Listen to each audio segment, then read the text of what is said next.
Bueno, Bueno, compañeros, les aviso que ya estamos en Facebook. bueno, buenas tardes a todos y todas y todes.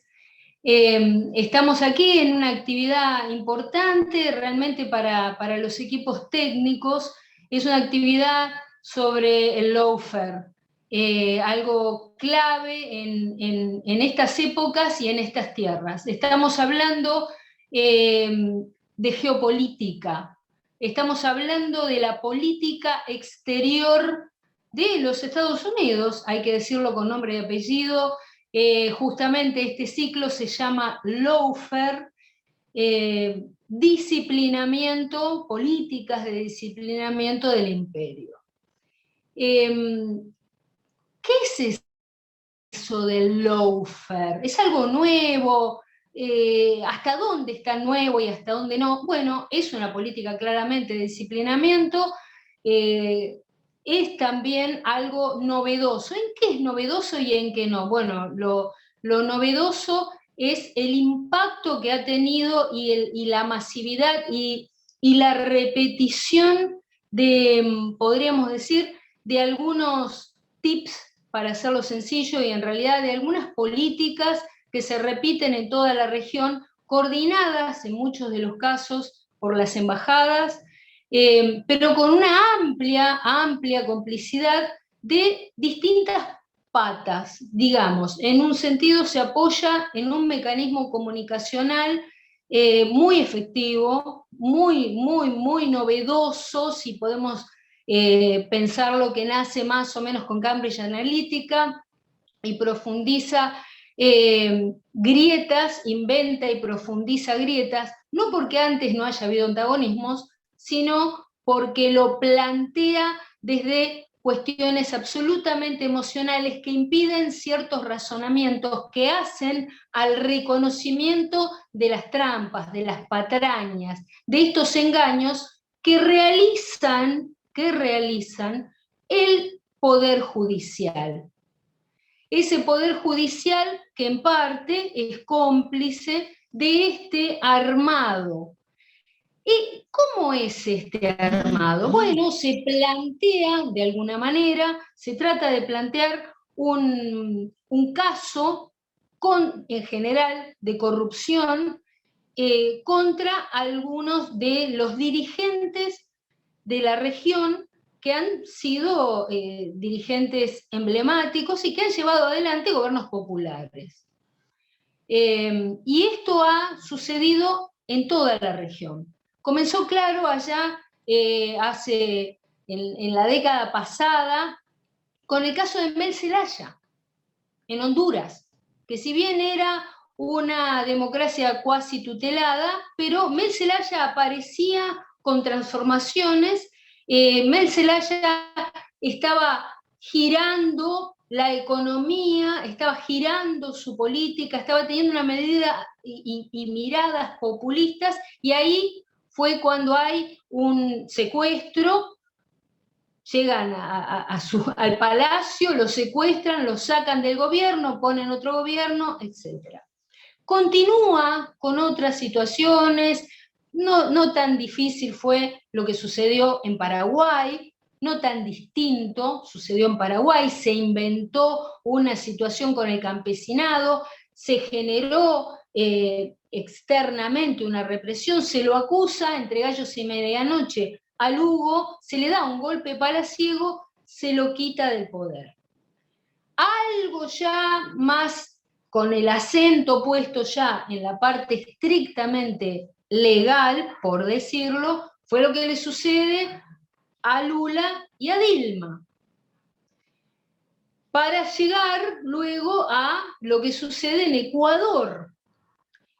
Y finalmente, para llegar a esta especie de, digamos, a un golpe que yo no coincido mucho en llamarlo golpe blando, fue literalmente un golpe, hay más de una treintena de muertos, etcétera, que sucede en Bolivia. Por supuesto, sin olvidar todo lo que pasó en Argentina, que sus líderes fueron acusados, en algunos casos de corrupción y tal, y no olvidemos que nuestro país tuvo preso hasta hace unos pocos días a quien fue el vicepresidente. Entonces, el lawfare ataca a la cabeza, no como en los años 70, que utiliza un poder del Estado, que era el poder armado, que eran las fuerzas de seguridad, junto con ciertas fuerzas políticas y junto con el ejército. En este caso es los medios de comunicación que hacen de punta comunicacional junto con el Poder Judicial, o una parte del Poder Judicial federal en general, llamémoslo federal para comprender, que justamente pone una cuña para no solo encarcelar, quitar del poder, sino también para desacreditar políticamente. Esto rápidamente sería para comprenderlo, para hablar de qué hablamos de lawfare cuando nos referimos a esto, una política en la región que nace allá por el 2007 y que recorre toda esta zona, y donde en Bolivia justamente encontramos en estos casos puntos y links de conexión y de interrelación y, digamos, de asistencia de estos nuevos gobiernos de derecha que asumen fruto de ese lawfare. Entonces encontramos que en Argentina hubo un tráfico ilegal de armas, de asistencia hacia Bolivia en este caso, y hubo también, por supuesto, un detonante, y ese detonante vuelve a tener que ver justamente con esta pata política. Sintéticamente creo que se puede decir de alguna manera muy rápida, Washington ordenó y la cabeza de la OEA ejecutó.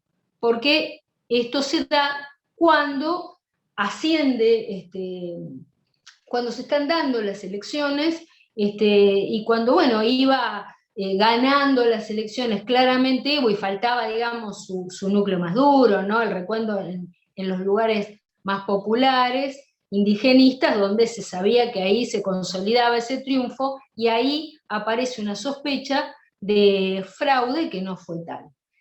Esto, para entenderlo, podríamos decir muchas cosas más, sintéticamente recordar que muchas de estas patrañas y estos engaños, por ejemplo, la causa Cuadernos, se repite pero casi literal en Ecuador.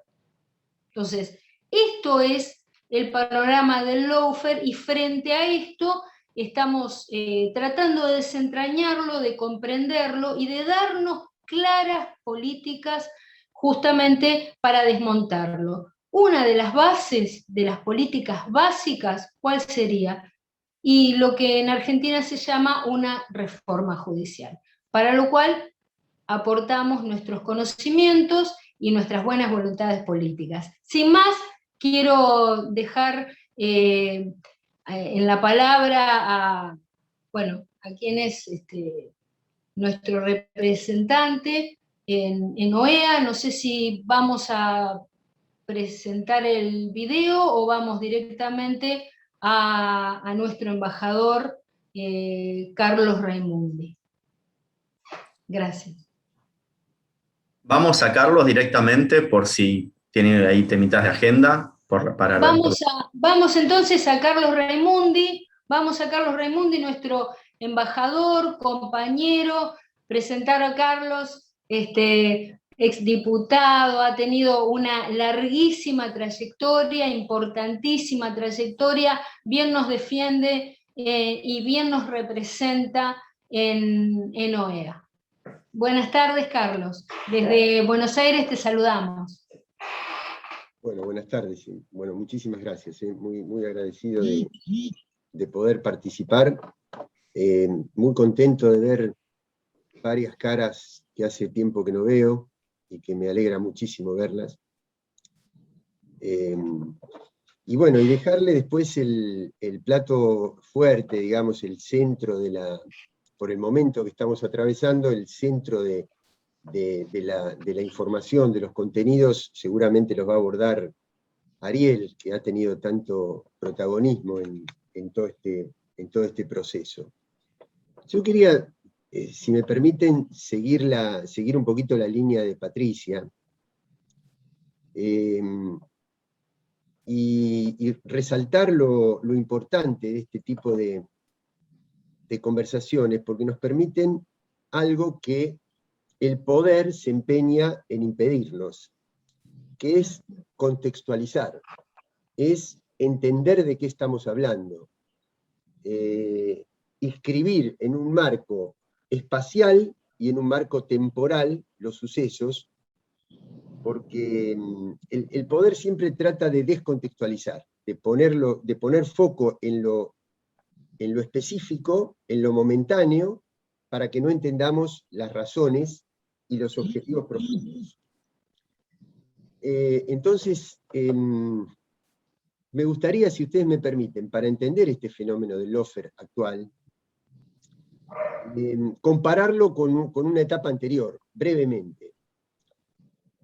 A mediados de los años 70, el mundo había crecido económicamente como nunca antes se había visto. En los 30 años de posguerra, el crecimiento económico, algunos datos hablan de que el mundo duplicó la cantidad de riqueza que tenía desde el origen de la cultura hasta ese momento, en esos 30 años. Y alguien tenía que llevarse el resultado de ese crecimiento. Había una disputa a nivel mundial, mediados de los años 70. Se habían producido innumerable cantidad de movimientos sociales, emancipatorios, independentistas, que habían de alguna manera creado un estado de movilización popular a nivel mundial, un estado de rebeldía, de emancipación, de que los pueblos cuestionaran el sistema y pugnaran por ser los beneficiarios de todo ese crecimiento. Pero en paralelo a toda esa construcción social, imagínense las independencias de los países africanos, el triunfo de la Revolución Cubana, los derechos de los afrodescendientes en Estados Unidos, la guerra de Vietnam, todo lo que ustedes se puedan imaginar. Pero en paralelo había habido una expansión del capital privado, una transnacionalización del capital privado. Ahí estaba la disputa sobre ese gran excedente económico.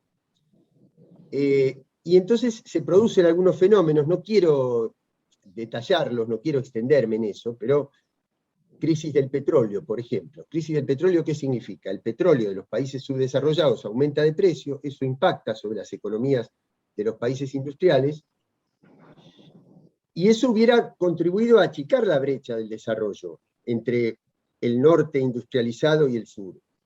Pero ¿qué es lo que sucede? Como al mismo tiempo se financiariza la economía,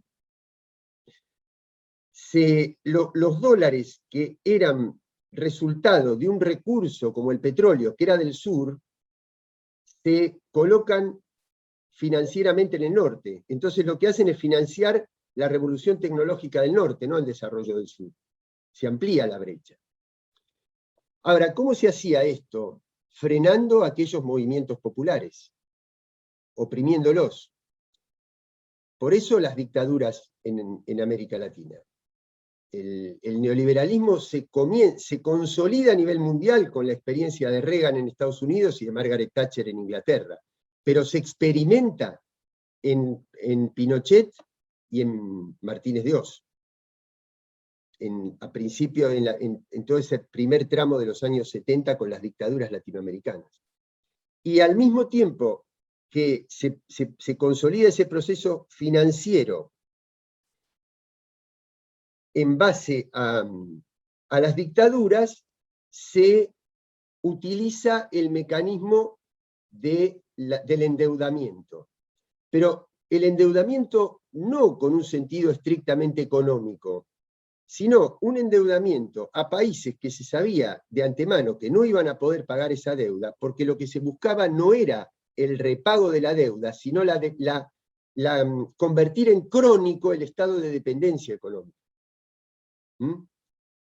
Y eso en términos económicos. ¿Para qué? Para financiar aquella revolución tecnológica del norte. El norte necesitaba asimilar el impacto de la crisis del petróleo, del aumento del petróleo, y financiar la revolución tecnológica para tratar de depender cada vez menos y depender de nuevas fuentes de energía. las deudas externas de las dictaduras latinoamericanas fueron centrales en ese proceso de financiamiento de la revolución tecnológica del norte. Y en términos políticos aplican la doctrina de la seguridad nacional. Ustedes saben que seguridad y defensa para nosotros son conceptos separados, ¿no? La seguridad tiene que ver con el orden interno, la defensa nacional con la necesidad de repeler ataques externos. La doctrina de la seguridad nacional mezcla esos dos conceptos, los hace formar parte de una misma idea. ¿Qué es lo que sucede? Las Fuerzas Armadas, que tenían una tradición de poder tan grande en nuestra región, porque la emancipación se inició con las luchas de nuestros ejércitos, porque hubo infinidad de gobiernos militares y demás, las Fuerzas Armadas eran un factor de poder, no solamente un factor de defensa, sino un factor de poder interno. Entonces, triunfantes en la guerra, los Estados Unidos educan, forman, entrenan, capacitan a nuestras Fuerzas Armadas. Y les inculcan los valores. ¿Cuál era el valor central? Impedir la penetración del bloque socialista. Ahora, desde el punto de vista militar, era imposible que las Fuerzas Armadas del Sur impidieran la penetración del socialismo. Para eso estaban las Fuerzas Armadas de los Estados Unidos, la lucha antimisilística, la carrera armamentista, los arsenales nucleares. Las Fuerzas Armadas del Sur no podían participar de ese proceso. Pero lo que sí podían era repeler la invasión del socialismo por las otras vías, que eran el arte, la cultura, la militancia política, la literatura, la música, el sindicalismo. Es decir, el enemigo externo entra por actividades no de agresión militar directa, y entonces se crea la idea del enemigo interno. Las Fuerzas Armadas ya no para repeler el ataque exterior, sino para neutralizar al enemigo que está adentro mismo de nuestras sociedades. Para eso había que utilizar las dictaduras. Ahora, ¿qué es lo que sucede? Pasa el tiempo, tienen un tremendo costo social, político, ético, las dictaduras, y entonces, ¿cómo se garantizaba el control de nuestros recursos naturales, de nuestros recursos estratégicos, de las nuevas tecnologías, sin pagar los altos costos que habían significado los campos de concentración, la desaparición forzada, los mecanismos de tortura, los asesinatos políticos? ¿Cómo se hace? Había que pensar otro sistema. ¿Para qué? Para aplicar el mismo proyecto. Es decir, otro método menos cruento desde el punto de vista más directo, más masivo, pero sí un genocidio a cuentagotas, como lo titula Zaffaroni. Zaffaroni habla de un totalitarismo financiero a partir de un genocidio a cuentagotas. Es decir, mata igual, pero con menos apariencia de crueldad, y con más prolongación en el tiempo. Y entonces aparecen estas nuevas herramientas. El concepto Loeffler está utilizado por primera vez por un general estadounidense, Dunlap, en los finales de los años 90, que abrevia en ese concepto el concepto de cómo convertir el warfare, es decir, el estado de guerra, en algo legal. Y entonces hace Loeffler.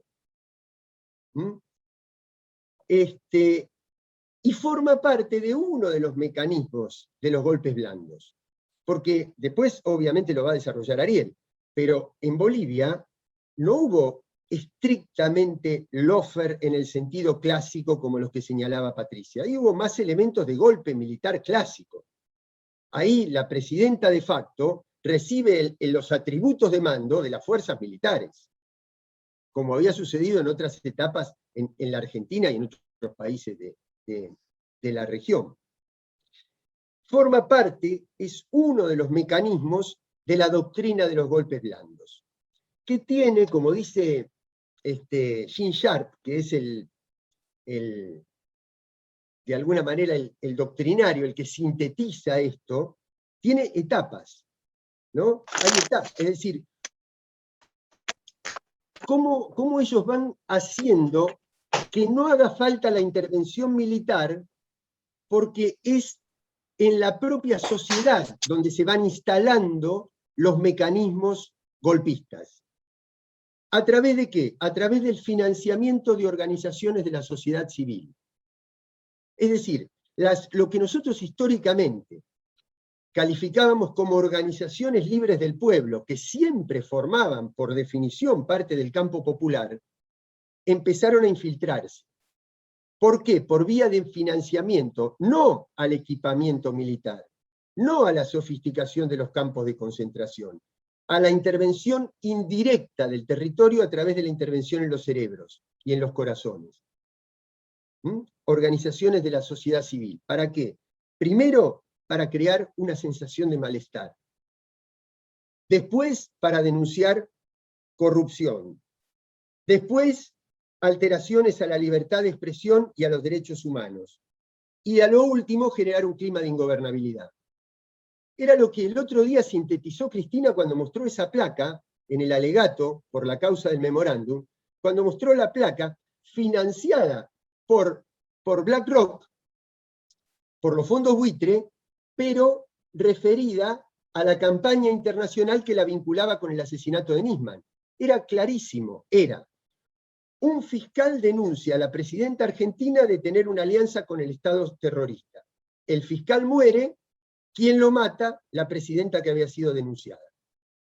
Esa misma prensa internacional que vinculaba a Cristina con la muerte de Nisman es la misma que hoy nos hace generar climas de sospecha en Cuba y en cada uno de los países, en Venezuela y en cada uno de los países latinoamericanos. ¿A través de qué? Del financiamiento blando, del financiamiento imperceptible, de cambiar el orden de prelación de los valores de la sociedad, no de mostrar cadáveres, sino de intervenir sobre los cerebros. Hay una nota en estos días muy interesante de Daniel Rosso, en la tecla ñ, que se llama Lofer y después. Tiene algunas frases memorables. Ustedes fíjense, él que es un estudioso del tema de los medios, por ejemplo, él dice en una de las frases, dice: Lofer y los discursos morales tienden a co-constituirse. Es decir, tratan de plantear la cuestión en términos morales. ¿Para qué? Para clausurar el discurso político. Detectando un acto de corrupción en un proyecto popular, que lo puede haber por la propia condición humana, por la propia complejidad de los gobiernos. Los puede haber. Pero como vinculan tanto la corrupción al gobierno popular, lo que hacen es deslegitimar al gobierno popular. No al corrupto, sino al modelo, al proyecto político. Entonces dice, por ejemplo, el culpable es culpable solamente porque ha sido definido mediáticamente como culpable. Es decir, la complicidad de los medios. ¿Cuáles son los sistemas que están en juego? La opinión pública a través del financiamiento de organizaciones de la sociedad civil, simposios, formación de periodistas, financiamiento de seminarios en el exterior, compra de medios, financiamiento de actividades en los sindicatos. Es decir, se forma toda una capa dirigencial de formadores de opinión para crear un clima. Se le agrega la acción de los medios. ¿Qué hacen los medios? Crean escarnio público. Si ustedes tienen una persona que tiene dinero enterrado, que tiene dinero empotrado en la propia mampostería de su departamento, ¿y cómo hace un juez después para decir que es? Y eso lo sostienen durante horas, durante días, durante semanas, durante meses. ¿Cómo hace un juez para decirle después a la sociedad que esa persona es inocente y después no ser él mismo como juez calificado de la misma manera que el mismo escarnio que había sufrido aquel dirigente?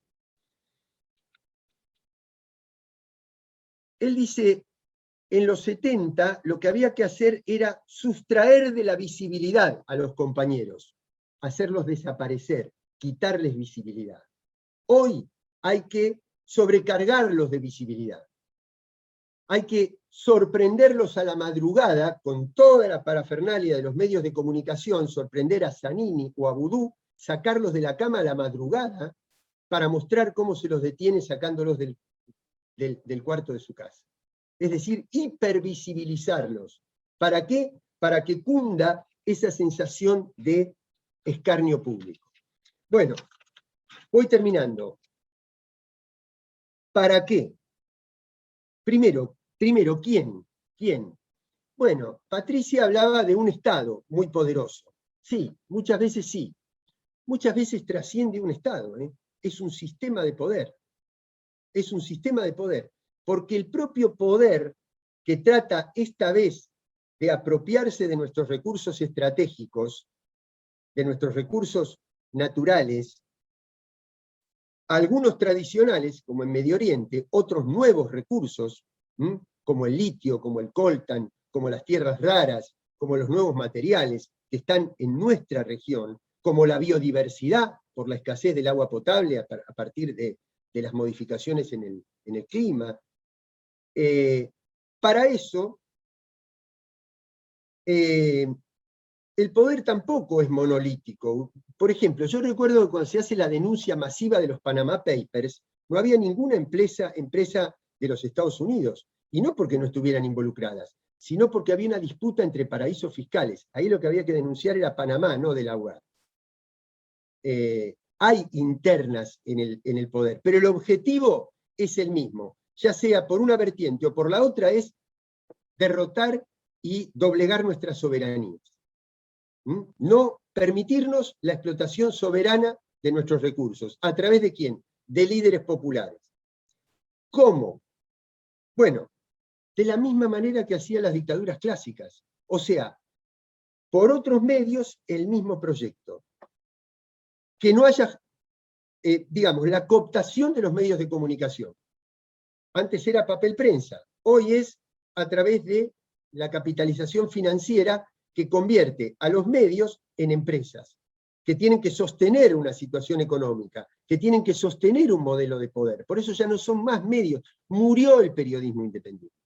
Por lo menos el ejercido desde esos medios. Ya no tienen una función de transmisión de información, sino de crear una realidad en función de los intereses que ellos tienen que sostener por su proyecto, por formar parte de un proyecto financiero. Entonces, cooptación de los medios, cooptación del Poder Judicial, de la misma manera que lo hacían las dictaduras, cambiando los miembros de la Corte y renombrando a los jueces. Y proscribir los liderazgos populares. Antes el líder se tenía que ir al exilio, lo proscribían al partido, intervenían la política, no dejaban funcionar el Parlamento. Hoy no hace falta. Los proscriben generando el escarnio público en la sociedad para que no puedan participar de las elecciones. Pero lo central es que el líder popular no puede ser votado por su pueblo. ¿Para qué? Para garantizarse que no haya modelos de soberanía. Termino con lo siguiente.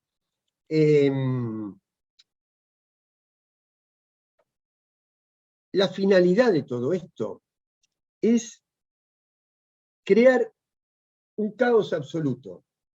Es decir, caotizar de tal manera la sociedad, por ejemplo, para que no haya justicia. Porque cuando la gente ve que en el gobierno de Macri persiguen a Cristina, pero que en el gobierno de Alberto denunciamos a Macri por tráfico de armas, los que tenemos cierta capacidad de discernimiento podemos discernir entre una justicia con un objetivo y otra con otro. Pero hay otra parte de la sociedad que dice, ven que uno se toma revancha del otro y cuando llegue el otro va a ser lo mismo. Es decir, la justicia no vale. Lo mismo pasa con la política. Este dice que el corrupto era aquel, nosotros vemos que el corrupto, pero el grueso de la gente, ¿cuál es el objetivo? Que diga, la política es toda igual. Caotizar, que no haya política, que no haya justicia, que no haya argumentos. Como decía Jorge Alemán en una nota, el odio te exime de argumentar. ¿Qué necesidad tengo de argumentar? Te odio. Es un sentimiento, es una emoción, es una emocionalidad a la que contribuye los mecanismos establecidos por las redes sociales. Ahora, no es el caos absoluto, es el caos administrado, es el caos controlado. ¿Controlado por quién? ¿Por un Estado? Probablemente no. Probablemente por los grandes monopolios, donde están en este momento los grandes laboratorios que se enriquecieron con la pandemia, los grandes servidores de la tecnología digital y los grandes fondos financieros como BlackRock y tantos otros, como los que denunció Cristina el otro día, que operan en nuestros países como fondos buitre para garantizar el cobro del endeudamiento.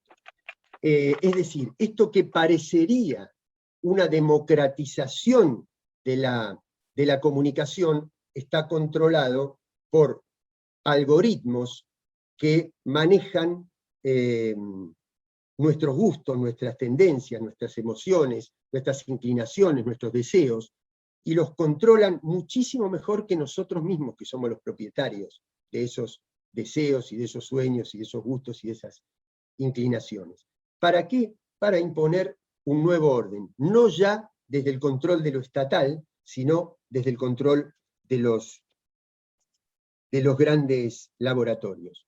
Creo que el otro día, reunidos con el canciller de Cuba, nos mostraba cómo hay nodos financiados por esta alta tecnología que son capaces de enviar 200.000 tweets en 7 segundos y crear el clima y precipitar una determinada situación.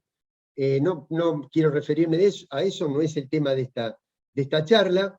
Sí decirles que lo que estoy diciendo es en el marco de una reunión de militancia, y por lo tanto no me compromete como funcionario público, no estoy hablando oficialmente como Estado argentino, y decirle que este último episodio de Bolivia, si bien es gravísimo y es terrible, es clarificador.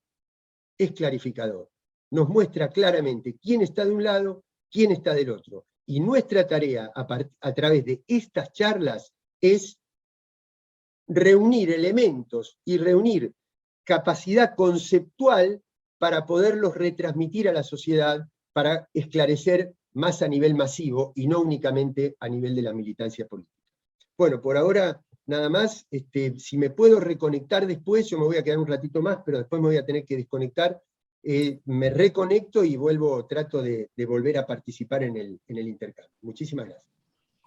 Bueno, muchas gracias, Carlos. Siempre tan claro y tan preciso en todas las conceptualizaciones.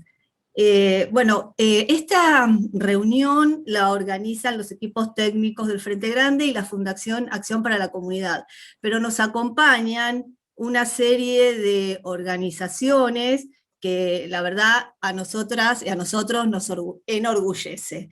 Y son el Partido Frente Grande, la Asamblea Permanente por los Derechos Humanos, Barrios por Memoria y Justicia Lomas de Zamora, la CTA de los Trabajadores Avellaneda, SUTEBA Avellaneda, FETIA y la Asociación para la Recuperación de la Memoria Histórica de Argentina. Ahora Cristian nos va a pasar un pequeño videíto que queremos compartir. Es muy cortito, pero muy didáctico.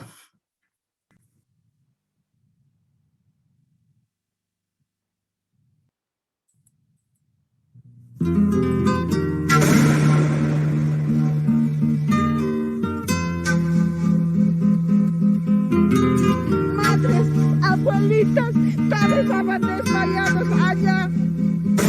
¿Por qué estás triste? Dime por qué.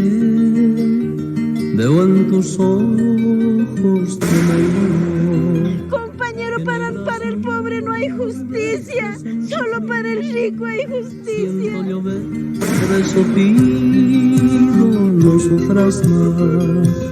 Si es por el hijo que estás así, seca esa lágrima ya llegará, y en sus ojos nos traerá una mirada llena de amor.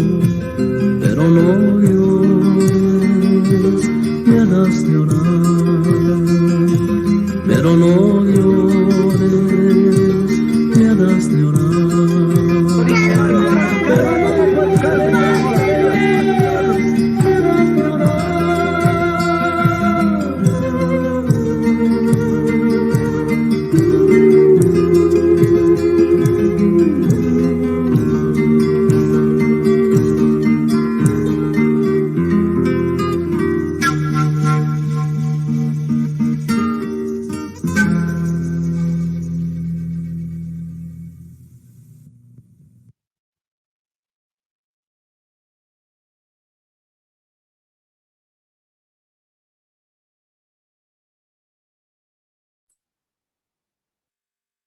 Bueno, les queríamos comentar que quienes quieran dejar sus preguntas lo hagan por el chat y al final las vamos a compartir con nuestros invitados. Y bueno, te dejo, Pato, para que sigas. Bueno, estamos acá transmitiendo y tratando de reflexionar acerca del lawfare. Fue realmente una exposición muy clara. Simplemente recordar, porque esto me parece muy importante, la vinculación directa que tuvo el gobierno argentino durante la administración de Macri en este golpe. Fue algo planificado, organizado, donde hay varios ministerios del Estado que están involucrados realmente en este contrabando de armas, pero no solo es el contrabando de armas en sí mismo, eso expresa otra cosa que me parece que es fundamental, que es el apoyo político. Por primera vez un gobierno democrático da el apoyo político y logístico a un golpe de Estado contra otro gobierno democrático en un proceso de elecciones limpias, ¿no? Entonces, me parece que esto resume realmente en lo que fue y lo importante que son las políticas exteriores, y lo importante que es dentro de la región el poder tener un instrumento que teníamos y que fue desarticulado, como fue el de UNASUR. Aquella UNASUR que sirvió de la mano de Néstor para justamente evitar una guerra por cuestiones limítrofes entre Venezuela y Colombia. Justamente ese instrumento, al estar desarticulado, sirvió justamente para que estos gobiernos de derecha, un gobierno democrático, apoyase un golpe de Estado de un vecino país contra un pueblo hermano. Bueno, en este marco entiendo que está conectado nuestro representante, nuestro embajador en Bolivia, Ariel Basteiro, y bueno, le vamos a pedir, por favor, si puede contarnos un poco esta larga investigación que se está haciendo, este trabajo colectivo, este trabajo conjunto que se está haciendo desde la embajada, justamente, junto con el aparato del Estado, para que salga a la luz esto que termina siendo, a mi entender, una política criminal. Bueno, ¿qué tal? Buenas tardes, embajador. Buenas tardes a todas las compañeras, a todos los compañeros, a vos, Patricia, a Carlitos, en donde, bueno, me han hecho, ya han explicado más que claramente el tema del plan del lawfare en Argentina, en Latinoamérica, y cómo el imperialismo trabaja para no permitir el desarrollo, el crecimiento de fuerzas políticas progresistas, que creo que lo que le jode ya no es que seamos antiimperialistas o que busquemos un mundo mejor, es ser soberanos. Estados Unidos lo que le molesta de sobremanera es que haya países que determinen su futuro y generen sus políticas, afiancen sus políticas, planifiquen sus políticas, sin el aval del Departamento de Estado ni de ningún ente superior. Y el fondo, llámese el Fondo Mundial, el Fondo Monetario, el Banco Mundial, y es eso lo que yo creo después buscan, por como pueden o de la manera que puedan, terminar con cada uno de esos gobiernos. Y lo que sucedió en América Latina, lo que sucedió en Sudamérica, en América Latina, en estos últimos 4 o 5 años, es una clara expresión de todo ello, toda vez que de diferentes maneras fueron buscando el cese, el final de gobiernos progresistas, lo hicieron a través de golpes parlamentarios, de Dilma a Lugo en Paraguay, y eso fue quizás por errores también propios muchas veces de no tener conformada una fuerza estructura parlamentaria, la necesidad de llegar al gobierno muchas veces hace generar alianzas que después traicionan o no cumplen con el objetivo del programa político, es lo que pasó con Lula, con Dilma o con el propio Lugo. Si no pudieron o no pueden a través de golpes parlamentarios, lo intentan a través del lawfare y sistemas institucionalmente democráticos o formalmente democráticos, elecciones como pasó en Argentina o en Uruguay, el hecho de que por muy poco margen te ganen una elección por el 1%, pero después gobiernen como si hubiesen ganado por 60, 70%, y es lo que pasó, particularmente nos pasó a nosotros, en un plan que cada uno de ustedes marcó muy bien, fue el de mostrar y tratar de hacerle creer a la gente, a la Argentina, al pueblo argentino, en cadena nacional, transmitiendo, perforando terrenos en la Patagonia, las paredes de la casa de Cristina, bolsos que todavía al día de hoy no queda muy claro de qué manera se manejaron y quién era esa guita, y cuando no pueden a través de un proceso formal, democrático de elecciones, porque como pasó en Bolivia, Evo también se las ganó. Evo había ganado elecciones hasta con 65 puntos de apoyo popular, con 45, 46, 47 puntos de diferencia con el segundo, y como Evo, digamos, no pudieron un golpe parlamentario porque además tenía 2/3 en la Asamblea Legislativa, con lo cual el golpe parlamentario no era un plan a implementar dentro de Bolivia, tampoco lo intentaron con las elecciones, no pudieron. Evo le ganó con 11 puntos de diferencia en la elección de octubre. Echaron mano al sistema que creíamos olvidado o ya superado, que era el golpe militar a la vieja usanza, con un general pidiéndole la renuncia al presidente, y obviamente generando condiciones para poder llevar adelante el plan económico que ellos querían. Lo de Bolivia es bastante más complejo porque es una lucha que viene de muchos años. A Evo le intentaron hacer otro golpe parecido al que se llevó adelante en el 2019, en el 2008, cuando fue el intento de la división de la media luna. Hay una actitud de separatista de algunos departamentos, provincias bolivianas, pero con un plan puesto en la calle muy parecido a lo que sucedió aquí en el 2019, y tampoco pudieron, y ahí lo que se había visto claramente era el hecho de cómo le jodía a cierto establishment, a cierto sector minoritario, muy minoritario de la sociedad boliviana, pero también muy potente económicamente, que son los que manejan los medios de comunicación, las empresas, el mundo empresario, y obviamente el poder financiero, como siendo ese sector reducido, cómo le jodía que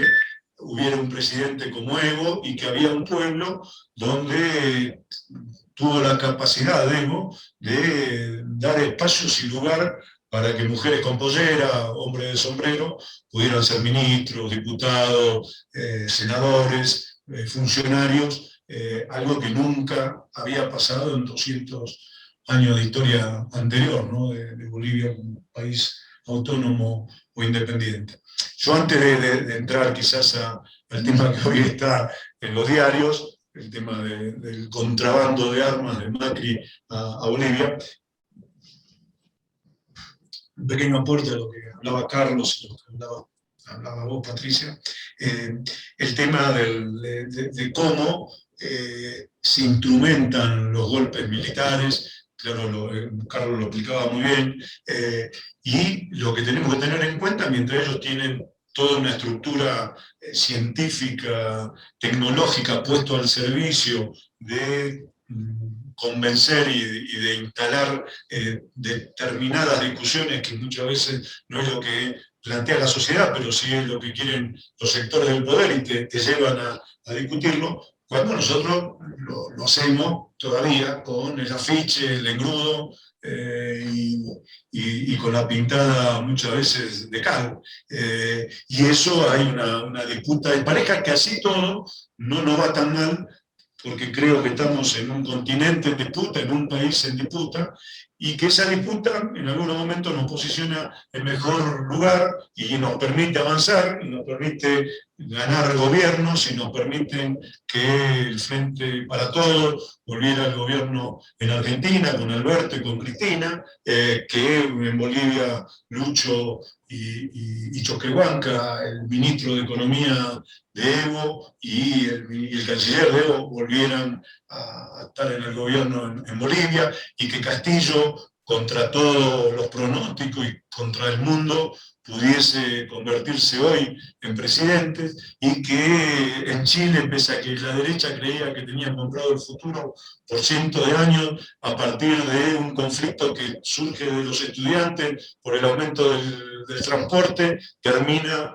en una gran reacción popular que está discutiendo una nueva constitución que seguramente va a abrir un nuevo panorama en la política boliviana, y lo mismo parecidito está pasando en Colombia, y Lula, que le habían pronosticado 100 años de cárcel, el año que viene seguramente terminará siendo el presidente brasilero, y esto es porque, pese a que no tenemos toda esa estructura, todo ese aparato, toda esa tecnología, tenemos la gente, tenemos la vocación y la voluntad de dar la pelea. Esa pelea la damos y lo ponemos en disputa. Puede ser que en un par de años vuelva una ola, como bien dice Álvaro García Linera, de gobiernos de derecha que vuelvan a avanzar sobre los gobiernos progresistas que estamos generando en estos momentos. Pero, por suerte, creo yo que vivimos en un continente, Latinoamérica, particularmente Sudamérica, que es en el único lugar en el mundo donde todavía se pueden ver estas disputas, se pueden ver la posibilidad de provocar transformaciones muy fuertes, de sacar 100 millones o 70 millones de latinoamericanos de la pobreza, de que haya políticas autónomas, que tengamos proyectos por nosotros mismos y que nos animemos a ser rebeldes ante lo que te imponen desde el lugar que se supone quieren comandar el mundo. Esto no pasa hoy, toda esta disputa no sucede en Europa, eso ya está perdido de hace años por los gobiernos o por las fuerzas de izquierda, fuerzas populares, tampoco pasa en Asia, tampoco pasa en África, lamentablemente, mucho menos en Australia. El único territorio donde todavía tenemos disputas y peleas y luchas ganadas, algunas veces perdidas, es Latinoamérica, con lo cual creo yo que es fundamental para que cada uno de nosotros siga poniendo energía, militancia y fuerza para sostener este criterio. Pero para comentar de lo que hablaban ustedes, cuando hablaba Carlos, yo tengo muy presente, y lo pongo siempre como ejemplo, el método, lo que fue instrumentado, lo que se dio en llamar la primavera árabe, los 5 pasos de Jean Yer, un psicólogo, filósofo que trabaja para la CIA, que estableció y ideó ya hace algunos años, y la CIA lo lleva adelante, lo instrumenta y le genera muy buenos resultados. Los 5 pasos que en el caso de Bolivia se ve muy bien, en el caso de Venezuela, el intento por lo menos de llevarlo adelante en Venezuela, acá lo tengo, lo voy a leer para tratar de ser exacto en las definiciones. La primera etapa del paso ya es promover acciones no violentas para generar y promocionar un clima de malestar en la sociedad, destacando entre ellas denuncias de corrupción, promoción de intrigas o divulgación de falsos rumores. Esto se vio muy fuerte en Bolivia, recuerdan ustedes, quizás lo recuerden, se le inventó un hijo a Evo, toda una situación que era escandalosa todos los días en los diarios, tras cartón, y en paralelo a eso se hablaba de que Evo y Álvaro vivían en casas lujosas, impresionantes, que vos pasabas por La Paz y te decían, esa casa de Álvaro, vos habías estado en la casa de Álvaro, o tenías algún nivel de conocimiento de valor y sabías que Álvaro vivía en otro lado, y obviamente no era parte de esa situación. Eso lo fueron generando muy claramente en Bolivia durante la primera etapa, el hecho de generar y promocionar un clima de malestar antes del golpe. En el mes de septiembre, antes de las elecciones, se incendian sorpresivamente toda la Chiquitanía, y eso hace que se incendiaban, pero diariamente, miles de hectáreas. Las brigadistas laburaban, apagaban el fuego de la noche, al otro día nuevamente estaban los fuegos prendidos. Esto era generado por esos sectores que buscaban generar malestar, y de esa manera reunir todas las noches en el obelisco de Santa Cruz, ahí en el centro de Santa Cruz, grandes asambleas populares puteando contra la ineficacia del gobierno en no poder cerrar o no poder parar con los incendios. La segunda etapa, dice, consiste en desarrollar intensas campañas en defensa de la libertad de prensa y los derechos humanos, acompañando de acusaciones de totalitarismo contra el gobierno en el poder. Esto también lo sufrió Evo de forma muy marcada y muy clara, y le hicieron eje sobre el intento de una tercera reelección que Evo se sostuvo sobre la legislación boliviana y la legislación internacional, y le habían dado ese derecho, pero sin embargo le pegaban y era permanente la política de gaste. La tercera etapa se centraba en la lucha activa por reivindicaciones políticas, sociales, y en la manipulación del colectivo para emprender manifestaciones y protestas violentas, amenazando las instituciones. Fue justamente lo que pasó en Bolivia. Quemaron todo lo que pudieron, ministerios, oficinas de AFIP, de control del Estado. No quemaban cualquier oficina, quemaban donde había datos que le convenía que desaparecieran a los grandes grupos económicos. Y la violencia era muy marcada, y el cierre de calles y el hecho de hacer piquetes permanentemente por todo Bolivia fue una constante durante ese periodo, el periodo previo al golpe.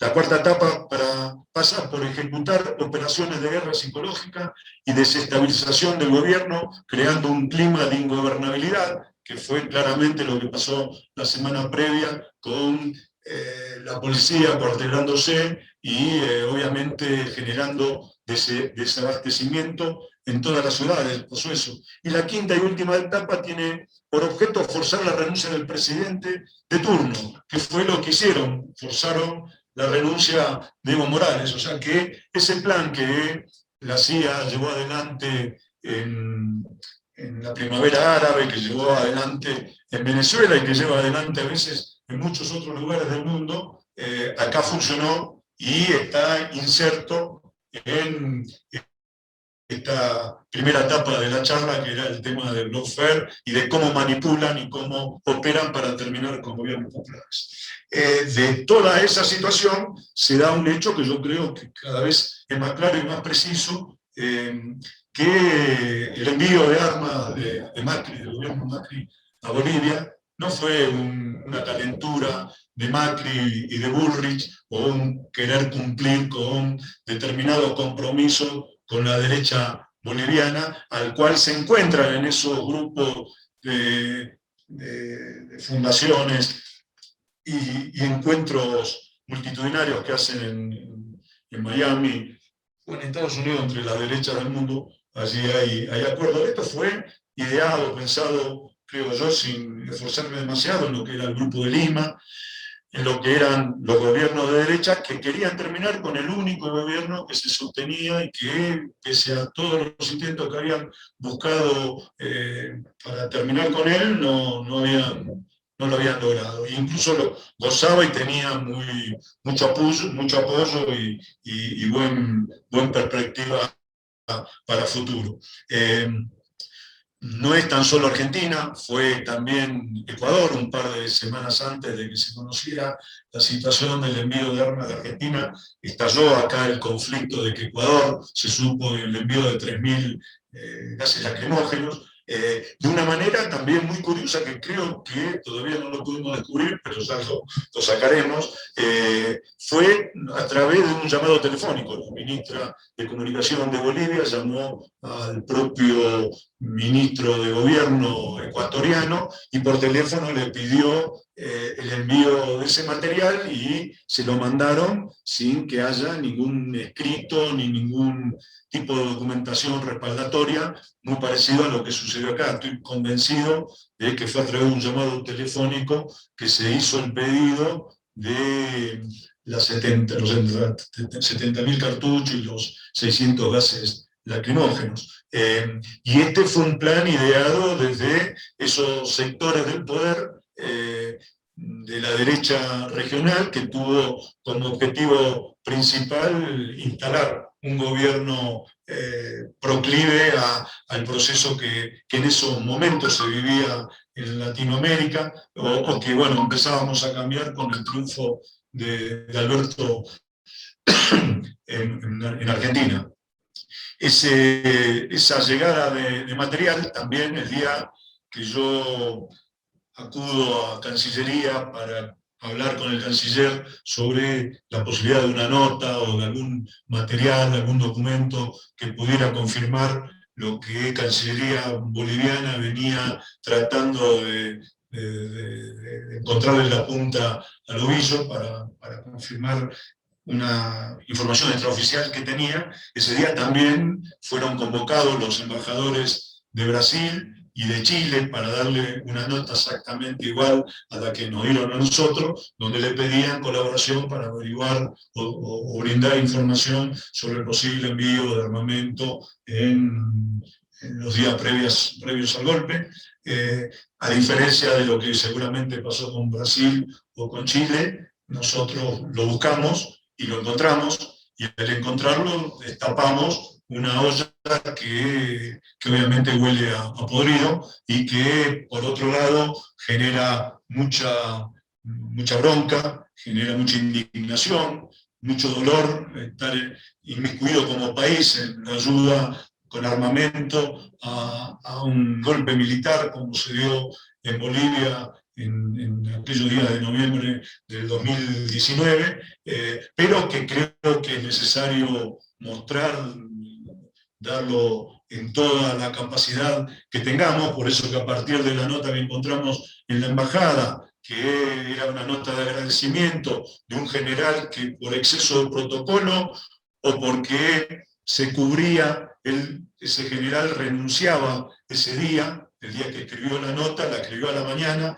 la nota entró a la misión naval argentina en horas de la mañana, y este tipo, el general Tercero Lara, renuncia a la tarde. Muchos dicen, el propio ministro de Defensa de Bolivia dice que lo quiso hacer para resguardar, para dejar asentado lo que él dejaba en depósito, o que lo hizo porque estaba buscando vanagloriarse o quedar bien con la Argentina, entre comillas, para buscar posteriormente algún destino en alguna de las representaciones diplomáticas de Bolivia, creyendo que se iban a quedar 100 años, al margen de la impunidad también seguramente que habrá tenido para creerse que escribir una nota de este tipo no iba a tener ningún tipo de consecuencias. Por suerte, los pueblos y el pueblo boliviano luchó para terminar con esa dictadura y recuperar el gobierno, y eso también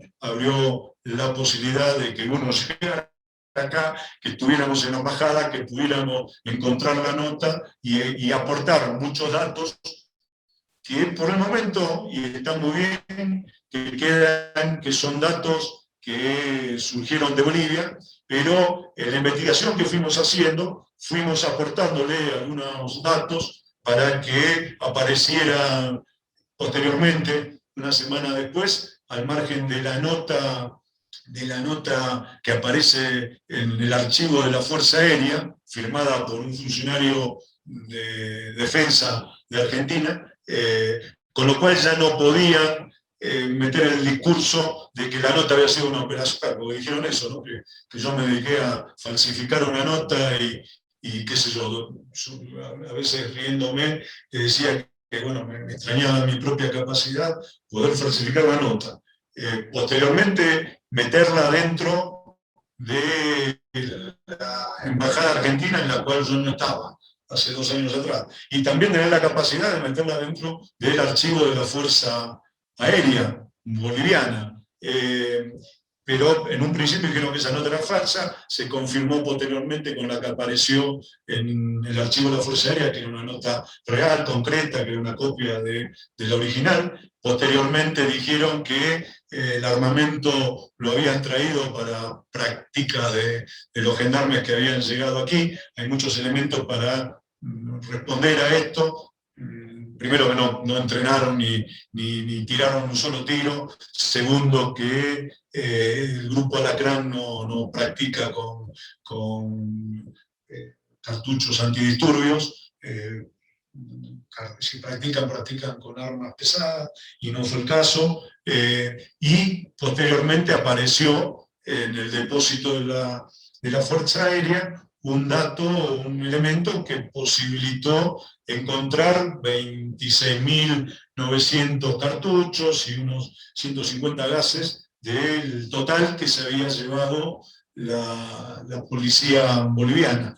Un dato que sí aportamos de la embajada es que de la plataforma donde estaba aparcado, estacionado el avión, una de las 2 cajas muy grandes, que seguramente fueron las que trajeron el armamento, fue a parar a un hangar de la Fuerza Aérea, y la otra, una camioneta de policía que la cargó, y pudimos dar alguna identificación de esa camioneta, y fue la que determinó posteriormente el encuentro. Tal es así que en una entrevista que me hace una de las radios más importantes de aquí, yo comento esto porque por esos momentos la prensa argentina y la prensa boliviana también ponía en duda de si habían enviado 70.000 cartuchos, y el general Terceros Lara agradecía 40, donde estaban los otros 30.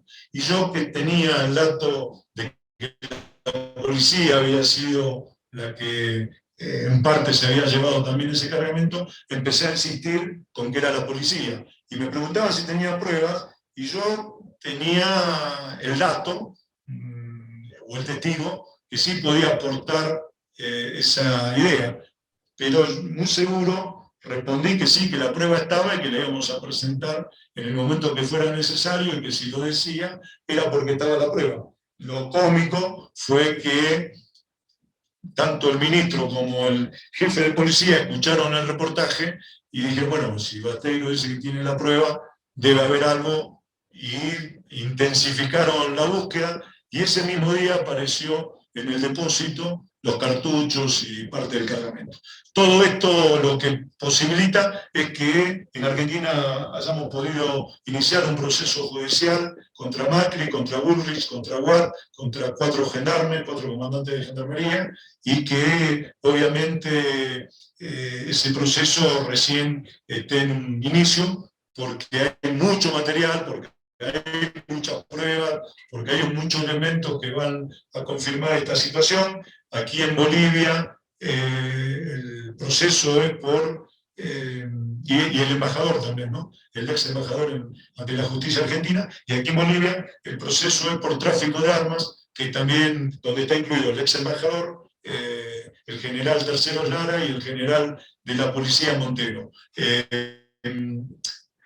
Digo, todo contrabando es obviamente penado por la ley y objetable desde todo punto de vista, pero un contrabando de armas es aún mucho más grave. El mismo Código Penal y el Código Aduanero pone sanciones mucho más altas cuando se contrabanda armamento,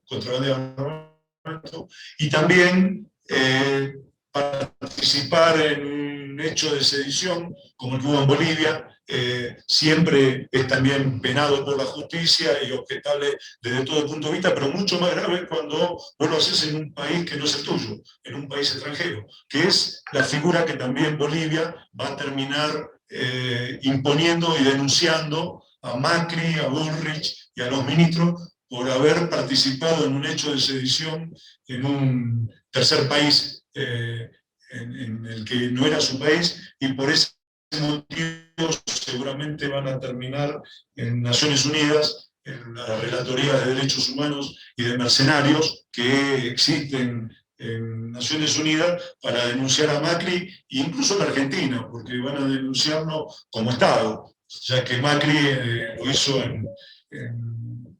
mientras estaba activando el cargo de presidente, lo cual abrirá también un proceso largo que serán nuevos elementos para también después, posteriormente, poder culpar a Macri del daño que le genera al país, una irresponsabilidad tan absoluta como la que hizo.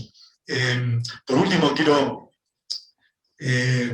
destacar, o por lo menos no contestarle, porque no hace falta contestarle a Morales, el cancelero de Milagros Salas, que anda enojadísimo porque se supone que uno desde aquí armó ese proyecto y que decir la verdad, mostrar las pruebas, aportar datos, le hace mal al gobierno de Alberto. O sea, se preocupa, él que fue o es uno de los baluartes o referente principal de Juntos por el Cambio, se preocupa de lo difícil que le hace la gobernabilidad de Alberto, que se preocupe por lo que hace el mal, que se haga cargo de que el gobierno que él apoya y del cual fue parte, fue el que hizo el contrabando, y que incluso él está siendo investigado también en la justicia federal por hechos que pudieron tener alguna relación con lo que sucedió posteriormente en Bolivia, porque en el mes de septiembre en Jujuy aparecieron 2 aviones de la Fuerza Aérea Norteamericana con cargamentos que nunca nadie supo bien que traían, donde apareció la hija de Ivana Trump, la hija del presidente en ese momento, y donde inexplicablemente apareció el canciller, que no tenía nada que hacer porque la hija de un presidente no tiene por qué recibir o tener protocolo oficial, y apareció el canciller y apareció el embajador argentino en Bolivia, que no tenía nada que hacer en Jujuy, porque es embajador de Argentina en Bolivia, no en Jujuy, y que eso se está investigando, así que habremos de saber quizás en poco tiempo cuál es la responsabilidad de Morales en ese otro hecho también quizás delictivo, y después también el hecho puntual de que hoy están todos muy nerviosos y quejándose de que desde la embajada hayamos sacado esto a la luz, y la verdad es que no entiendo, incluso el propio ex embajador me trató de policía por haber hecho las denuncias, y medio que me genera mucha gracia, porque los que le contrabandearon armas a una dictadura militar fueron ellos, los que le dieron los gases lacrimógenos para repetir a la gente, a la policía, fueron ellos. Los que llevaron adelante un hecho delictivo de toda naturaleza fueron ellos, y el policía quieren culparlo a uno. Nosotros lo que hicimos es dar a conocer la verdad y seguiremos en esa tarea hasta que se empiece a saber con más detalle los niveles de responsabilidades de ministros como Bullrich o del propio expresidente Macri, y creo que a partir de ahí vamos a tener, obviamente, primero que vamos a cumplir con un derecho que tiene Bolivia de saber y de que Argentina colabore con esa investigación. Tenemos un triste antecedente también como nación hacia Bolivia, que fue el golpe del año 81, el golpe de García Mesa, donde también hubo participación de la Armada Argentina, de la dictadura argentina, ayudando a la dictadura de García Mesa, donde hubo desaparecidos, donde hubo muchos muertos, y ahora nuevamente esto. Así que estamos en doble deuda y lo mínimo que tenemos que hacer es ayudar a reparar ese daño. Así que abierto a las preguntas y algún otro detalle que quizás por falta de tiempo y por no extenderme más de lo que me extendí, terminamos acá y abrimos cualquier cosa, cualquier tema de pregunta para seguir laburando como estamos laburando por la unidad de Argentina, Bolivia y por engrandecer y volver a tener el mismo proceso político que vivimos entre el 2000 y el 2015, aquí en Latinoamérica, con gobiernos progresistas, con gobiernos de presidentes que se parecían a sus pueblos. Así que nada más. Bueno, muchas gracias, Ariel, también clarísimo, como siempre. Nos manda saludos Emma Ramírez Linares, desde la República Bolivariana de Venezuela, integrante del movimiento Madres del Mundo por la Paz de los Pueblos. También está Jorge Altamirano, que es presidente de Consol de Merlo, Consumidores Solidarios. Bueno, después inmensos mensajes sobre la claridad en la exposición, lo interesante de lo que estamos charlando, y siguiendo en el discurso que venía manteniendo Ariel, si es posible, preguntan, que se verifiquen ayudas al golpe desde otros países y desde la Embajada de Estados Unidos. Y si además dentro de la denuncia está incluido Fauri y Morales. ¿Quién? Jauregui. Fauri. Furi. Fauri. ¿Quién era? No, Fauri, a ver, empezando atrás para adelante, Fauri no está, por el momento, no está imputado, pero sé que está muy preocupado porque tarde o temprano es muy difícil hacer creer que él no conocía o no sabía nada. Yo creo que cuando empiece a hablar Caliba, por ejemplo, que es el gendarme que estaba como responsable de gendarmería aquí en Argentina, o se hace cargo él solo de prácticamente haber llevado todo el contrabando él solo de Bolivia, lo creíble, o va a empezar a nombrar y dar nombres de quienes sabían de lo que llegaba y cómo llegaba, y eso va a ir destapando más ollas.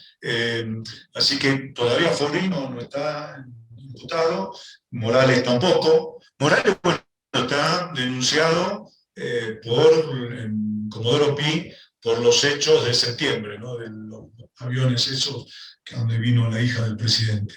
De la responsabilidad de Estados Unidos, yo creo que como en muchos lugares del mundo, cuando puede y tiene alfiles, hace jugar a los alfiles y resguarda a las reinas y a los reyes para no desgastarlos. Lo único que hay es un dato interesante que salió un par de días antes en algún diario boliviano por una filtración de un cable secreto, donde comentaba una reunión que había habido en junio del 2019 por parte del jefe para asuntos de Latinoamérica, el subsecretario de Asuntos de Latinoamérica del Departamento de Estado, donde se comenta una reunión donde convoca a los embajadores latinoamericanos acá en Bolivia, advirtiéndoles que si no se ponían a trabajar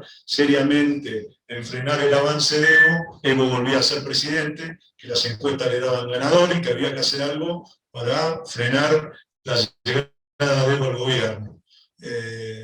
Eso está en un cable que manda Normando Álvarez García a la Cancillería Argentina, y donde hay clara injerencia de ese funcionario, por lo menos. Y el otro tema es el de que hay otros países. Yo creo que Bolivia está investigando la participación de otros países de la región en el mismo tipo de ayuda que le brindó Argentina y Ecuador. Lo de Ecuador se supo por por una filtración interna de un arrepentido, y lo de Argentina en gran parte por lo que pudimos encontrar en la embajada.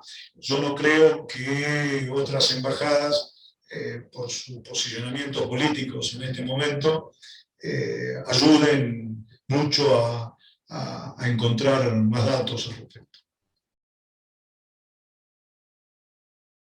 Hola. Bueno, me toca leer una pregunta. ¿Qué tal? Hola a todos. Gracias, Ariel, por tus palabras. Y bueno, acá nos están haciendo una pregunta de Silvia Kreyman, que por lo que entiendo dice, es más bien una pregunta de reflexión, ¿no? ¿Qué pasó o cómo es que se le escapó a Evo? Dice, pero entiendo cuál sería la diferencia entre Evo y Bolivia con lo que les pasó, el correísmo en Ecuador con lo que les pasó, a diferencia, entiendo yo, que sería de la resistencia de países como Cuba o Venezuela. Si tenés alguna hipótesis.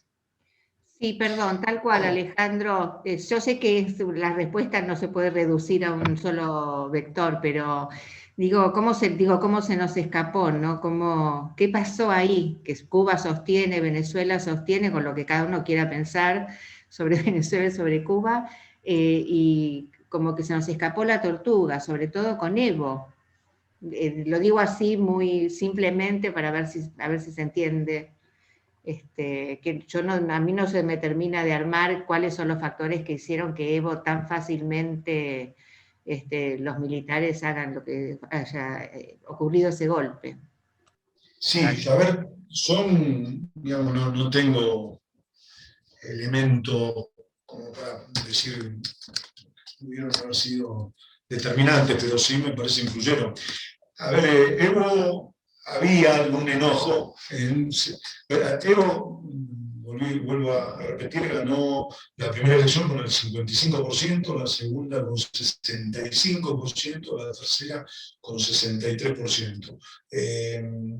Y buscó un referéndum para poder tener el derecho a presentarse en una cuarta elección. La Constitución permitía 2 elecciones, la Constitución plurinacional. El primer mandato, como fue de 2 años y pico, con la vieja Constitución no se tomó como parte del mandato que la nueva Constitución plurinacional permitía. Evo ganó siempre con mucha diferencia, apoyado obviamente en los sectores sociales que apoyan el MAS, que conforman el MAS, campesinos, la COB, la Bartolina Sisa, de la Organización Mujeres, y los interculturales, y con un porcentaje seguramente de la clase media, del progresismo, que acompañó durante las 3 elecciones el proyecto de Evo. El referéndum generó algún enojo en sectores no militantes, sí que eran simpatizantes, fueron simpatizantes de Evo durante los 14 años anteriores, pero que no les gustó mucho la jugada esta de forzar una nueva reelección. Y yo creo que eso fue un elemento que le permitió, o que permitió que Evo, en vez de sacar más del 50%, como había sacado en todas las elecciones anteriores, por primera vez sacó 47 puntos. Era la primera vez que no superaba el 50%. Ahí envalentonó a la derecha, a los sectores del poder, a ir por una segunda vuelta que le daba el triunfo a la derecha, algo parecido a lo que tenía en el ejemplo argentino muy reciente, del Frente para la Victoria con 46 puntos, creo que habían sacado Scioli, y no poder llegar a más de 49, y Macri con 20 puntos terminó llegando al 51. Ellos jugaban a esa situación, y por primera vez Evo no tenía la capacidad de movilización, había algún desgaste en las bases, y fundamentalmente enojo en los sectores de clase media, que como en todos lados son muchas veces los que hacen la agenda o imponen la agenda, y son los que andan en los medios de comunicación, y eso influyó fuerte. Por suerte, el nivel de desastre de la gestión de Áñez, ya sea por mal manejo de la economía, porque le tocó la pandemia y eso también la tuvo que haber influido negativamente, y por la corrupción. Hicieron hechos de corrupción muy grandes, muy marcados. Hicieron que en menos tiempo de lo previsto el MAS volviera al gobierno. Y en ese acuerdo hasta el propio Evo no pudo volver a ser candidato, pese a que venía con mucha fuerza la postura de que el MAS volvía a ganar. Muchos funcionarios de Evo, del actual gobierno, te plantean que si, como estaba previsto, la elección hubiese sido en marzo, abril, como estaba proyectado, se perdían las elecciones, ganaba la derecha, porque el clima todavía estaba enrarecido, Evo todavía estaba en el exilio, estaba afuera, no estaba muy claro cómo iba el gobierno de Áñez, no se conocieron, hasta ese momento no se conocían los hechos de corrupción, la caída económica todavía no tenía efecto. Entonces, si hubiese sido la elección como pretendían en un principio la propia derecha boliviana, yo creo que no hubiesen cargado, hubiesen ganado la elección, y la falta de visión también y la falta de unidad que había en la derecha boliviana, que es una de las características que también ayudó mucho a que ganara Evo. Hay mucha derecha, muchos referentes de derecha, pero los localismos influyen mucho. El que es fuerte en Santa Cruz no puede pisar La Paz, el que es fuerte en La Paz no lo quiere en Santa Cruz, el de Cochabamba no se lleva bien con los potosinos. Hay mucho localismo en la política boliviana. El único partido nacional es el MAS, que mínimamente se dio una organicidad como para todos empujar en la misma dirección, más allá que sean cochabambinos, santacruceños o paseños. La derecha no tiene capacidad de amalgamar una sola propuesta. De hecho, fue lo que pasó. El MAS, la izquierda, el progresismo, fue en una sola propuesta, que fue la de Evo, la del MAS, y la derecha fue en menos de 4 o 5 proyectos. Así que eso también ayudó a poder superar esa situación. Ariel, también un poco la pregunta se apuntaba a la diferencia de estos países, como también Correa en Ecuador, que bueno, que Correa actualmente está perseguido y ganó un gobierno de derecha, en contraste un poco con otros países como Cuba y Venezuela. ¿Si es que tenés alguna reflexión sobre eso? Ya, yo creo que el acierto de MAS y de Evo fue con el ejemplo argentino reciente. Bueno, también lo tenía Ecuador y no lo supo aprovechar. Priorizar la unidad, a ganar a la izquierda, a comerse sapos o terminar cerrando lo mejor posible, pero no lo que uno hubiese querido. Y lo escuché, la respuesta que te puedo dar, sin ser un conocedor nato de lo que pasó en Ecuador, pero lo escuché al propio Correa hace una semana atrás, reconociendo errores de protagonismo, de egocentrismo dentro de la propuesta de la Alianza País.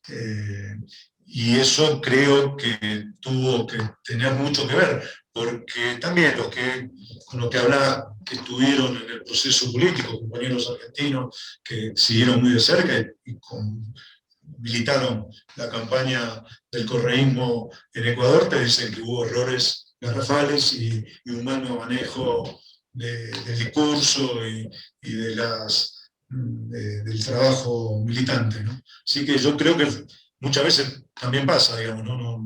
Los sectores, por más que tengan buena línea política, a veces por esas cuestiones de los protagonismos y el egocentrismo terminan desbarrancando, y creo que lo que pudo haber pasado en Ecuador, toda vez que Ecuador en el Parlamento tiene mayoría de la Alianza País, y que la elección le había quedado relativamente servida, ¿no? Con también igual 4 o 5 puntos, tenían que llegar a los 50 puntos con una base de 45 y no pudieron. Bueno, acá tenemos un montón de agradecimientos. Gracias, Ariel, un deleite oír tu exposición. Gracias por el informe detallado, muy esclarecedor.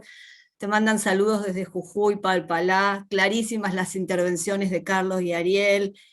Bueno, también quedaron muchas preguntas para Carlos, que no se pudo volver a conectar. Y bueno, acá hay una compañera que pregunta, también te agradece tu exposición, y en ese paralelismo con tu análisis de Bolivia, nuestro proyecto político se plebiscita este año en nuestro país, y te pregunta si vos puedes hacer un análisis de cómo ves a la derecha. Sí, yo, a ver, a veces la distancia y no estar inserto en el día a día, a veces te ayuda, más de afuera, más objetivamente quizás, y a veces te complica porque tampoco tenés la percepción de la calle. Yo creo que la derecha en Argentina va a quedar parada en donde está parada.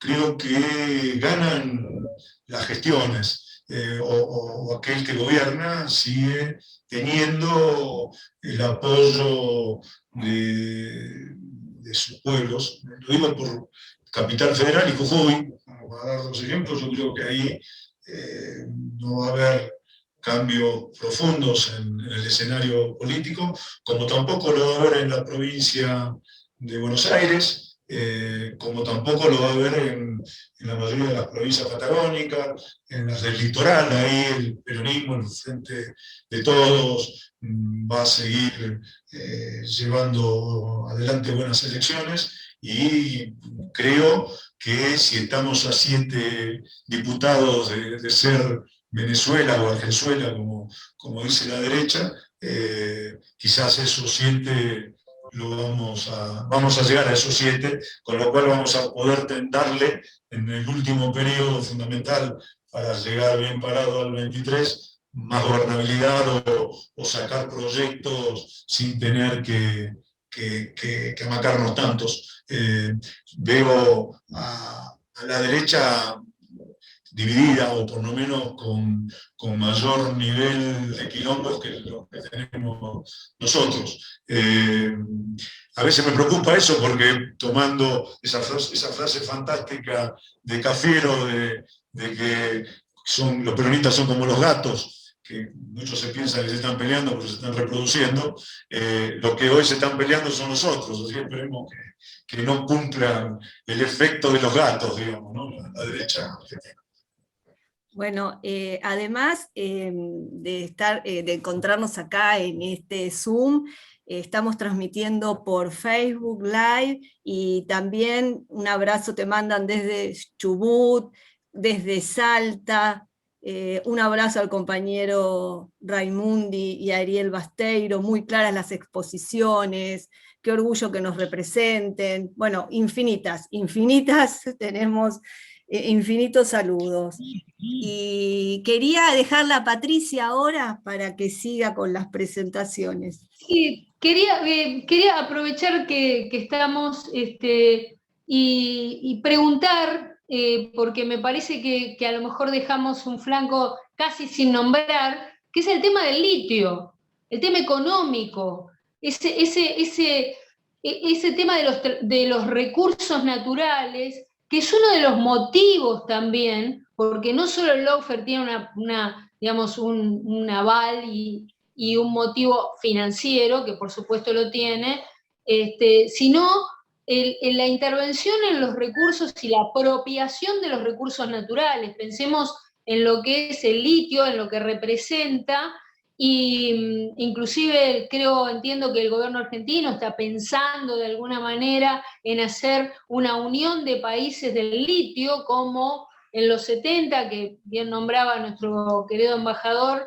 se hizo la organización de los países productores de petróleo para poner un precio del petróleo, para jerarquizar eso y a la vez para agregarle valor. Bueno, acá estamos frente a un recurso natural del presente con un gran impacto en el futuro. Entonces, le quería preguntar, cómo jugó esto en el golpe y bueno, un poco como para cerrar su exposición, ¿no?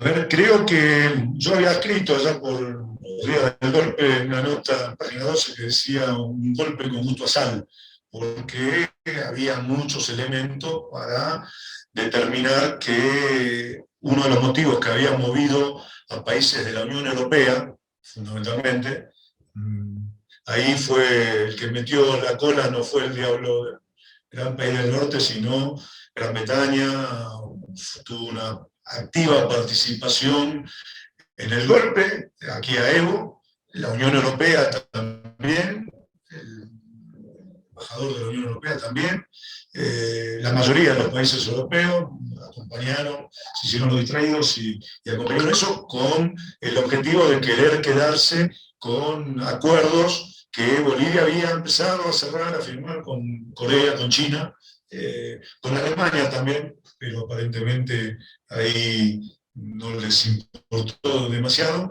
y eso hizo que el embajador británico, casi que después del golpe, fue el tipo que se quedó con la representación de los negocios del litio en Bolivia durante un año. Era el único que organizaba charlas, que traía y llevaba gente, y teniendo en cuenta que la empresa de Telsa, ¿no? Telsa es, bueno, el austríaco, un australiano. Teslac.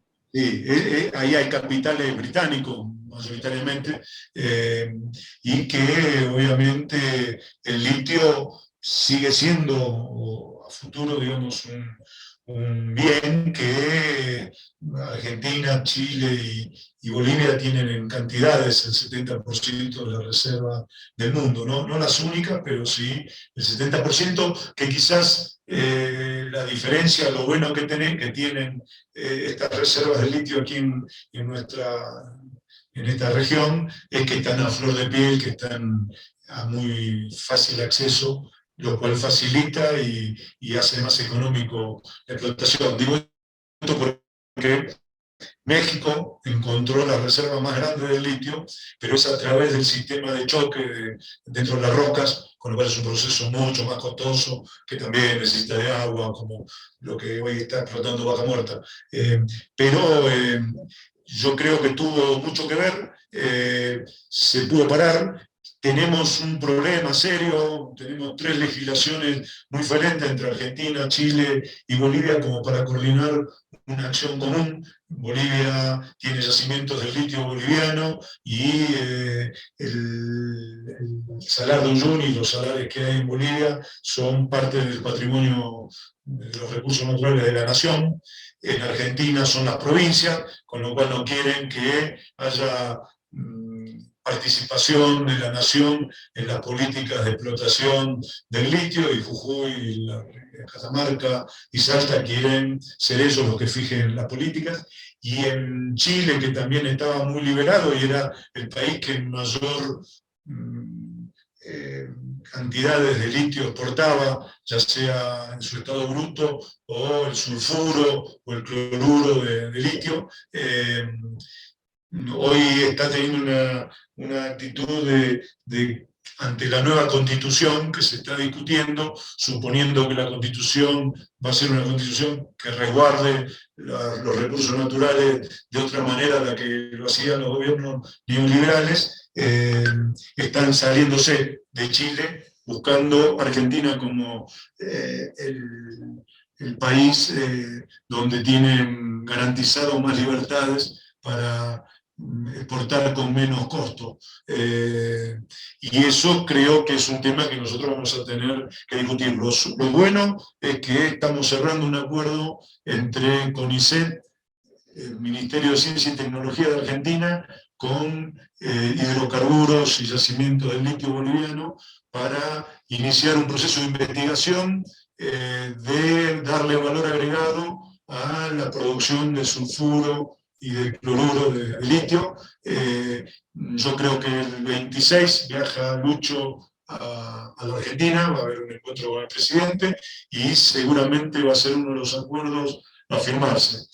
Van a montar, la idea es montar un centro de estudio ahí en la frontera. De hecho, Argentina tiene en Palpalá un centro de estudio del CONICET y Bolivia tiene en Uyuni. Están ahí a 400 kilómetros de distancia uno del otro, con lo cual se empieza a trabajar en forma conjunta entre los dos para meterle valor agregado. De todos modos, también digo, que esto es algo que me enteré en los últimos tiempos, no es que lo diga porque lo supiese, en una batería el litio tiene un 7, 8, 10% de porcentajes en una batería. Es tan necesario el litio como el sulfuro de cobre, que tiene un costo mucho más grande en el mercado que el litio, y donde Bolivia tiene particularmente reservas también de las más grandes del mundo, y tiene también el manganeso, también un producto que en Argentina existe sin explotarse, que Bolivia tiene, y tiene una de las reservas más grandes. Así que no es tan solo el litio, creo que tenemos que tener una política más clara en la explotación mineral, más que en el litio. El litio sí es importante, pero sin cloruro, sin sulfuro de cobre ni manganeso, no podríamos estar haciendo las baterías que hoy se plantean llevar adelante, ¿no?, en el tiempo. Bueno, acá te manda un saludo Elsa Giordano, desde el Foro por la Democracia y la Libertad de los Presos Políticos, que están trabajando sobre el tema del lawfare con la Comisión de Derechos Humanos del Parlasur. Nos cuenta también. Bueno, agradecerte, Ariel, agradecerle a Carlos, a todas los compañeros presentes que nos permitimos reflexionar entre todas y todos sobre este tema. Decirles que este es un ciclo, que esta es una primera de 3 charlas que tenemos previstas, que les vamos a hacer llegar la invitación, y dejarle el cierre a nuestro compañero Eduardo Sigal, que es presidente de la Fundación Acción por la Comunidad y además vicepresidente del Frente Grande Nacional. Eduardo, hola, ¿cómo estás? Bien, ¿qué tal? Un gusto verte, recuperada, Roxana, o por lo menos buena parte recuperada. Bueno, saludos a todos, a todas. Realmente les pido disculpas, estaba previsto que esté en la apertura, pero como verán todavía no me pude sacar el cartel de fondo. Estábamos grabando el programa de televisión que emitimos el sábado y se demoró Jorge Tayana y eso nos alteró absolutamente todo el tema. Sí venía siguiendo, porque tenía una espía que vaya siguiendo cómo venía el debate, me fueron comentando algunas cosas. No, realmente muy importante. Yo quiero saludar a los compañeros de los equipos técnicos que han estado trabajando, Patricia, Roxana, Cristian, otros compañeros, para arrancar con este ciclo, Alejandro, seguramente otros, me estoy olvidando de algunos, les pido disculpas, los voy viendo en pantalla y los voy mencionando, discúlpenme.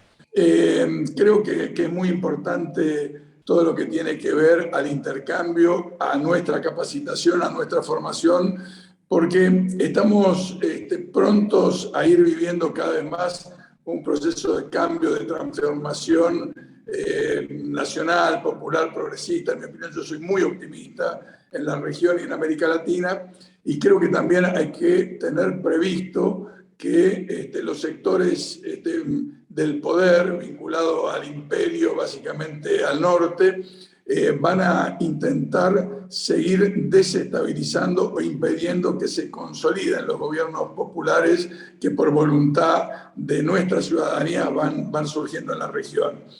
El lawfare, ustedes ya lo habrán analizado, es un atrevimiento en este saludo a hacer referencia, es la caracterización de un procedimiento de este siglo XXI para desestabilizar gobiernos populares y promover el derrocamiento y el enjuiciamiento de dirigentes populares en nuestra región.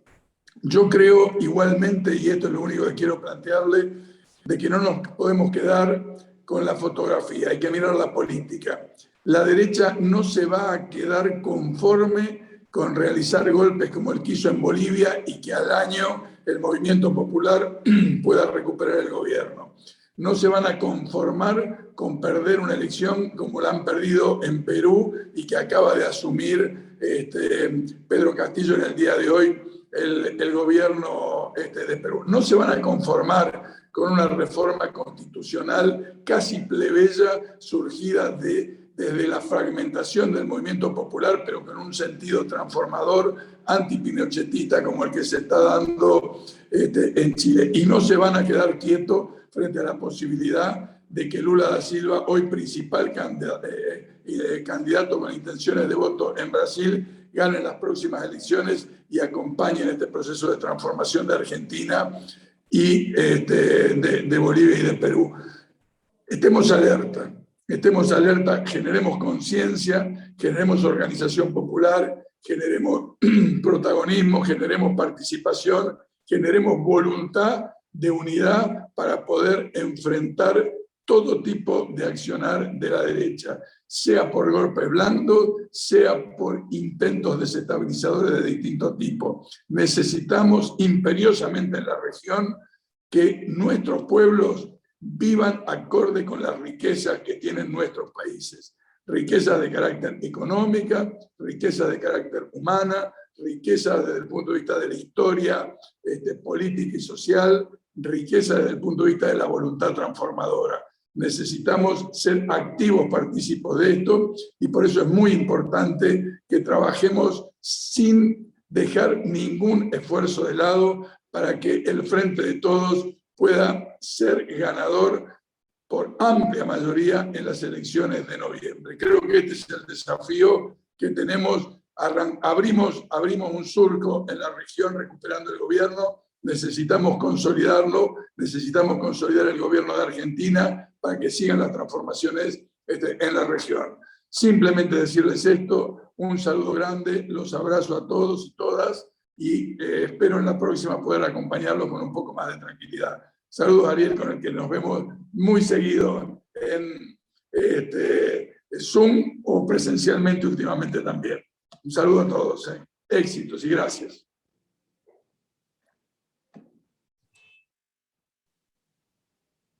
Gracias, Eduardo. Patricia, te invito a dar el cierre.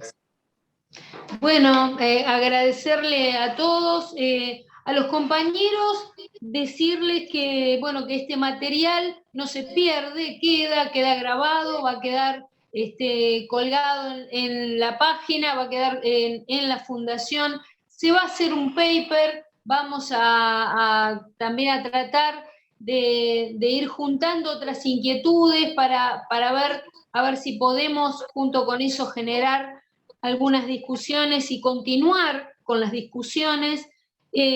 Agradecer realmente, esto ha sido un trabajo colectivo y realmente me parece muy importante destacar algunas personas, porque bueno, los equipos técnicos que están funcionando dentro del Frente Grande y dentro también de Forja, hemos trabajado, agradecerle a Pepe Lojo, ha tenido mucho que ver en esto, agradecerle, bueno, por supuesto, a la compañera Roxana, a Alejandro, al equipo de comunicación de Cristian, agradecerle, por supuesto, a nuestros embajadores.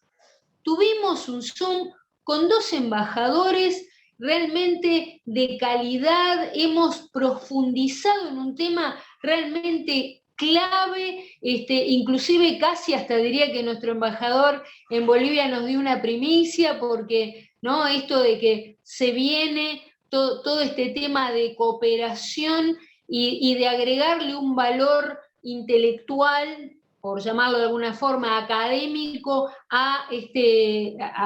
a los minerales que estamos teniendo, o sea, me parece que eso también es muy importante.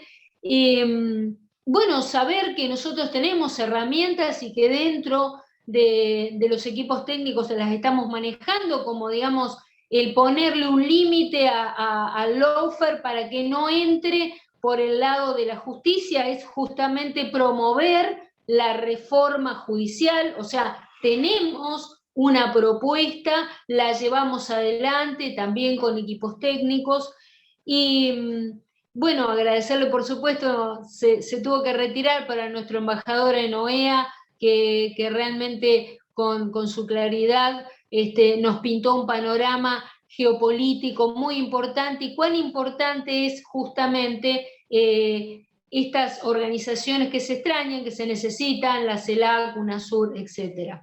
Y finalmente invitarlos, bueno, por supuesto, a Eduardo que nos brinda y nos apoya, y bueno, y a veces, ¿no? Nos hablamos y esto, lo otro, se vehiculiza, ¿no? Toda esa cosa, ese trabajo humano, ese trabajo solidario, que realmente es muy importante y que hace a la diferencia, porque realmente hace a la comodidad del trabajo y a la diferencia. Y bueno, a todos los compañeros y compañeras que de una u otra manera han colaborado con todo esto. La TV sindical estuvo transmitiendo esto. La TV sindical se interesó por esta charla y la estuvo transmitiendo, y las organizaciones que nos acompañaron, organizaciones de derechos humanos, la FETIA, o sea, realmente un esfuerzo conjunto. Vamos a tratar de sostener todo esto, y la próxima charla ya los convocamos, ya tenemos algunos participantes, expositores confirmados. Vamos a tener a Aníbal Ibarra y vamos a tener a Graciana Peñafort. Así que próximamente los vamos a estar invitando, porque van a ser 3 eventos muy importantes para profundizar realmente estas temáticas del lawfare, y quizás ahí, bueno, vamos a profundizar más el lawfare acá, en Argentina, ¿no? ¿Qué nos pasó? Porque, ¿cómo fue todo esto? Y quizás vamos a hacer una pequeña intervención, una explicación de cómo es toda esa parte comunicacional. Agradecerle a todos, agradecerles a todos los compañeros y compañeras que desde distintos lugares, desde el Facebook, de la TV sindical y desde este mismo Zoom, están participando. Ha sido un Zoom federal, ha sido un Zoom colectivo, y ha sido un esfuerzo colectivo para que tengamos un país que merece ser vivido. Gracias al Frente Grande por darnos esta posibilidad política y humana.